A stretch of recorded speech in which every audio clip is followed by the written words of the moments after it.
Hello everyone, मेडिजी study channel से मैं सुनीता आप लोगों का बहुत बहुत स्वागत करती हूँ। प्रीवियस वीडियो में हमने पढ़ा 1853 का चार्टर एक्ट और इस वीडियो में हम पढ़ने वाले हैं भारत शासन अधिनियम 1858। अब जो हमने प्रीवियस वीडियो में चार्टर एक्ट पढ़ा वो चार्टर वर्ड अब खत्म हो चुका था। चार्टर वर्ड को खत्म क्यों किया गया? क्योंकि अब इंडिया में ईस्ट इंडिया कंपनी का रोल खत्म हो गया था और डायरेक्ट ब्रिटिश क्राउन की गवर्नमेंट यहाँ पर आ गई थी।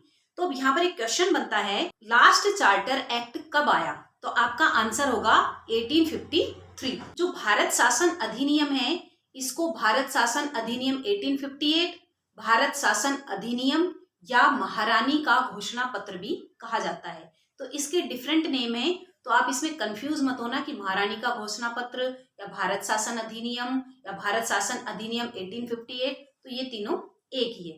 अब जो 1857 की क्रांति हुई थी इसके बाद ब्रिटिश क्राउन यहाँ पर डायरेक्ट आ गया था। तो 1857 की क्रांति के बाद 1858 का शासन अधिनियम इम्प्लीमेंट किया गया और उस इम्प्लीमेंशन के टाइम जो ब्रिटेन की महारानी थी उसका नाम था महारानी विक्टोरिया और उस टाइम ब्रिटेन में प्राइम मिनिस्टर था डर्बी उस टाइम प्राइम मिनिस्टर था और महारानी कौन थी? विक्टोरिया। अब एक क्वेश्चन यहाँ पर बनता है जो काफी बार पूछा भी जाता है, भारत के शासन को ईस्ट इंडिया कंपनी से ब्रिटिश क्राउन को कब स्थानांतरित किया गया?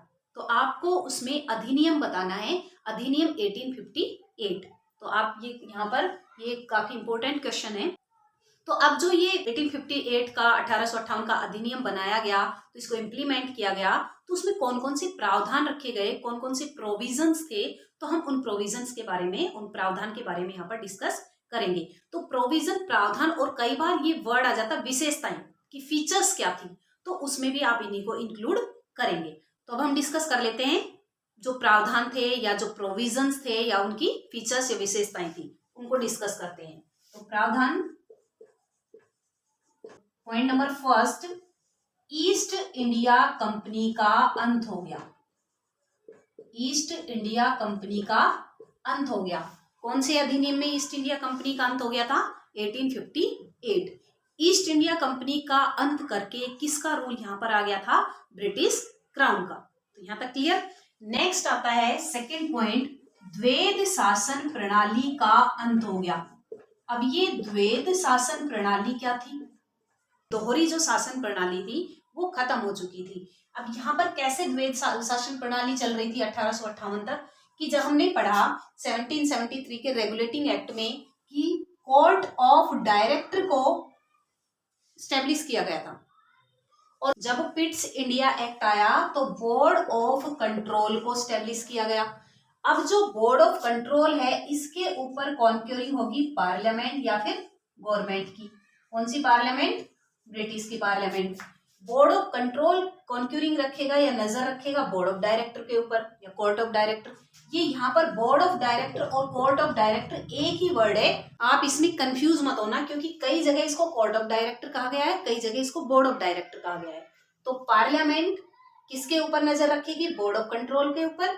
बोर्ड ऑफ कंट्रोल रखेगी कोर्ट ऑफ डायरेक्टर के ऊपर। कोर्ट ऑफ डायरेक्टर रखेगी ईस्ट इंडिया कंपनी के ऊपर। तो इस तरह से द्वैध शासन प्रणाली चल रही थी, उस द्वैध शासन प्रणाली का अंत हो गया। नंबर थर्ड, कि जो कोर्ट ऑफ डायरेक्टर के अधिकार को खत्म कर दिया गया और कोर्ट ऑफ डायरेक्टर के अधिकार को खत्म करके भारत में राज्य सचिव के पद को सृजित किया गया।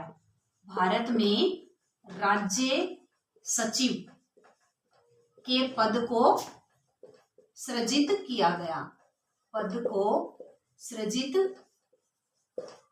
किया गया।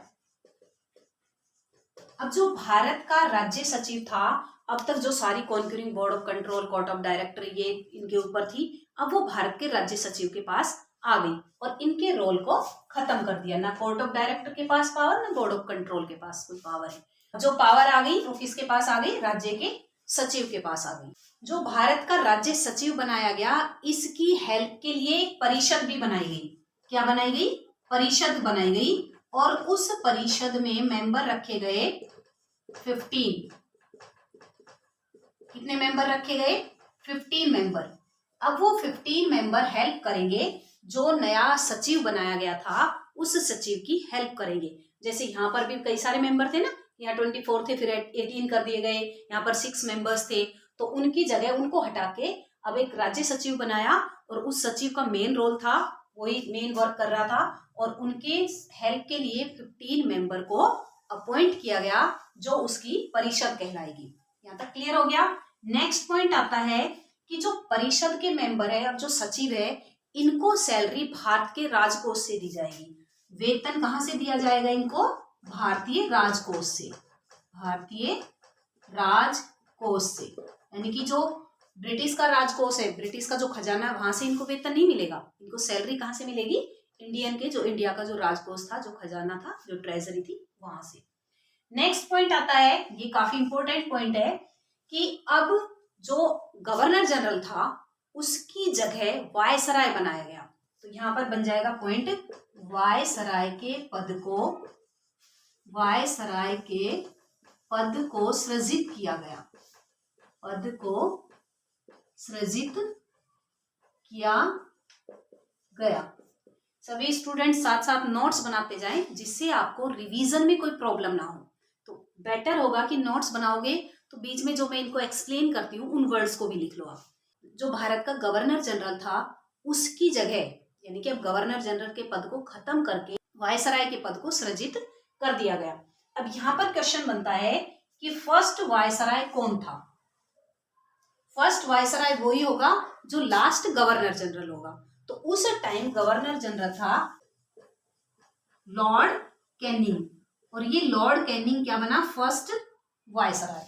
फर्स्ट जो वायसराय बन गया वो कौन बन गया? Lord Canning. और लास्ट गवर्नर जनरल भी कौन बना? Lord Canning. अब जो लॉर्ड कैनिंग का टाइम पीरियड दो जगह डिवाइड हो गया, पहला गवर्नर जनरल और दूसरा वायसराय। जो अब तक भारत का गवर्नर जनरल था अब वो क्या बनेगा? वायसराय बनेगा। तो यहाँ से क्वेश्चन तो बन ही गया कि वायसराय का पद सृजित किया गया 1858 के अधिनियम के तहत, और जो लास्ट गवर्नर जनरल था वो कौन था? फर्स्ट वायसराय था, वो कौन था? तो यहाँ से बहुत सारे क्वेश्चंस बनते हैं। तो इसका टाइम पीरियड 2 टाइम में डिवाइड हो जाएगा। फर्स्ट 1856 से लेकर 1858 तक, तो ये रहेगा गवर्नर जनरल, और इसके बाद 1858 से लेकर 1862 तक ये रहेगा वायसराय। तो यहां पर कि पहले इसका कौन सा पद बना? गवर्नर जनरल का, और फिर इसका पद बना वायसराय का। तो इसके 2 टाइम पीरियड थे, एक गवर्नर जनरल, दूसरा वायसराय। टाइम पीरियड 1856 से 1858 गवर्नर जनरल, 1858 से लेके 1862 तक इस वायसराय का पद रहा। अब इसने जब ये 1858 तक गवर्नर जनरल रहा, उस टाइम विधवा पुनर्विवाह अधिनियम पास हुआ जिसमें विधवाओं की दोबारा शादी हो सकती थी। 1857 की क्रांति के समय इंडिया का गवर्नर जनरल कौन था? वो भी लॉर्ड कैनिंग था। तो यहाँ से बहुत सारे क्वेश्चंस बनते हैं रिलेटेड टू कैनिंग। नेक्स्ट आता है पॉइंट नंबर 7 कि जो नाम मात्र की मुगल सत्ता थी उसको खत्म कर दिया गया। नाम मात्र मुगल सत्ता को खत्म कर दिया गया।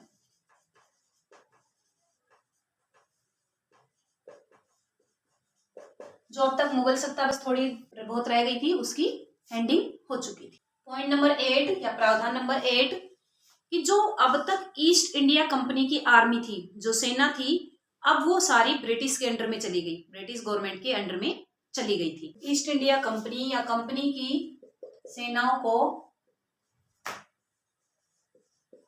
को ब्रिटिश गवर्नमेंट के अंडर कर दिया, के अधीन कर दिया। नेक्स्ट आता है पॉइंट नंबर 9, जो भारत का वायसराय वो बिना राज्य सचिव की आज्ञा के कुछ भी काम नहीं कर सकता, उसको हर काम के लिए राज्य सचिव की आज्ञा लेनी होगी। तो वायसराय को किसकी आज्ञा लेनी होगी हर काम के लिए? राज्य सचिव की। बिना राज्य सचिव की आज्ञा से वो कोई भी काम नहीं कर सकता है। पॉइंट नंबर 10 प्रावधान नंबर 10, जो राज्य सचिव है वो भारत के बजट को प्रति वर्ष जो ब्रिटिश गवर्नमेंट है उसके सामने प्रस्तुत करेगा। यानी कि इंडिया के बजट को ब्रिटिश गवर्नमेंट के समक्ष कौन प्रस्तुत करेगा? राज्य का सचिव। तो ये बजट से रिलेटेड भी वर्क किसको दिया गया? राज्य सचिव को दिया गया। तो ये प्रावधान थे जो रखे गए किसमें? 1858 के शासन अधिनियम में।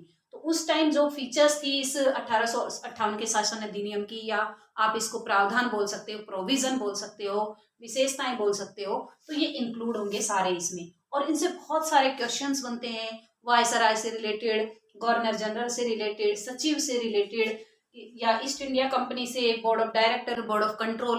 तो यहाँ से बहुत सारे क्वेश्चंस बनते हैं। तो उम्मीद करती हूँ कि आप इनके नोट्स प्रिपेयर कर रहे होंगे और साथ में जो क्वेश्चंस बनते हैं उनको भी साथ साथ लिख ले तो ज्यादा बेटर होगा। आई होप आपको ये भारत शासन अधिनियम 1858 बिल्कुल क्लियर हो गया होगा। और लुसेंट की बुक में जितने भी टॉपिक है उनको 1 बाय 1 सीक्वेंस से करवाऊंगी, जिससे आपको किसी भी तरह की कोई प्रॉब्लम नहीं आएगी।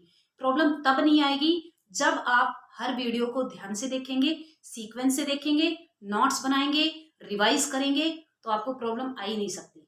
मिलते हैं नेक्स्ट वीडियो में नए टॉपिक के साथ। Okay bye, take care.